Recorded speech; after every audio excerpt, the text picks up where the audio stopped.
तक जानकारी में हमारा 90% से ऊपर स्टाफ ने डोज लगा लिए हैं और ऐसे में जब हम वापस कॉलेज खोलने की दिशा में बढ़ेंगे या विश्वविद्यालय खोलने की दिशा में बढ़ेंगे तो कोई भी अधिकारी कर्मचारी को हम बगैर डोज नहीं आने देंगे, भले ही वो कितना ही बड़ा अधिकारी हो। ये अनिवार्य शर्त है और उसी आधार पर प्रत्येक व्यक्ति के बारे में जो व्यक्तिगत खातरी की जाएगी कि हाँ उसने डोज लगा लिया, अगर नहीं लगाया तो उस पर कार्रवाई भी की जाएगी। कॉलेज के खोलने की दिशा में कदम बढ़ाना पड़ेगा। कल हमने माननीय मुख्यमंत्री से शिक्षा समूह की बैठक में ये निर्णय कराया और उनने भी सहजता के साथ किया कि हमको बहुत दिनों तक ये कोरोना के कारण से शैक्षणिक गतिविधियों को बंद नहीं कर सकते, कॉलेज को हमको खोलना ही पड़ेगा।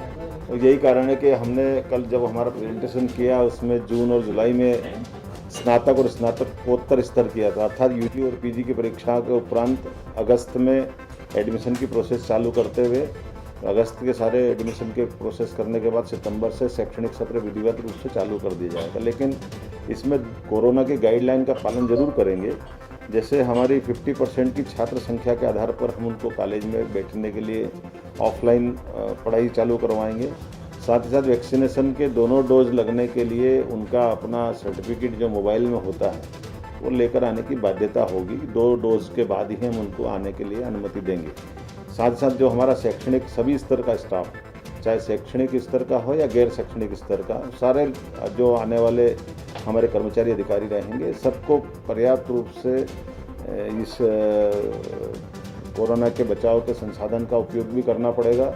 उनको डोज भी लगाना होंगे, उसी के बाद उनको आने की परमिशन रहेगी, क्योंकि हम किसी भी हालत में किसी की बच्चे की जान से बढ़कर के खिलवाड़ नहीं करने देंगे। देखिए, ये बात सत्य है कि गए साल जब परीक्षा का बिल्कुल पीक समय था, ऐसे समय में कोरोना के कारण से लॉकडाउन लागू हुआ था, तो ऐसे में उनके लिए तो वो जो सेशन था वो तो पूरा हो चुका है।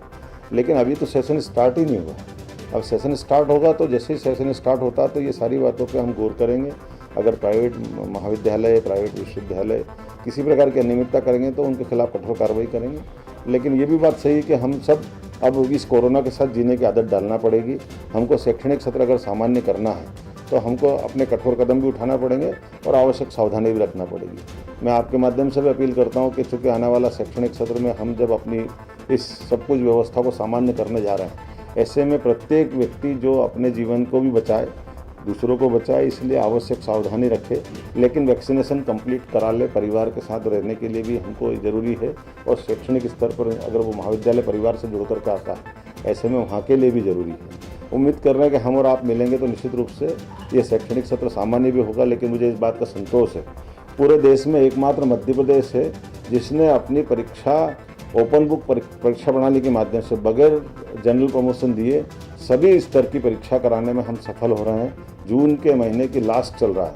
आज तक हमारी तमाम यूजी पीजी की फाइनल की सारी परीक्षा 98% हो चुकी है और इसी आधार पर मैं उम्मीद कर रहा हूं कि जुलाई के अंदर जैसा हमने पूर्व घोषित किया था कि हमारे UG PG first year, second year और पीजी प्रीवियस की सारी परीक्षाएं इसी प्रकार से संपन्न होगी। अर्थात शैक्षणिक सत्र को हम सामान्य रूप से लागू करने का जो हमने पूर्व घोषित कार्यक्रम किया था, हम कोरोना की दूसरी कठिन लहर के बावजूद भी शैक्षणिक सत्र को सामान्य करने में सफल रहे। ये यशस्वी मुख्यमंत्री के नेतृत्व में विभाग की उल्लेखनीय उपलब्धि है।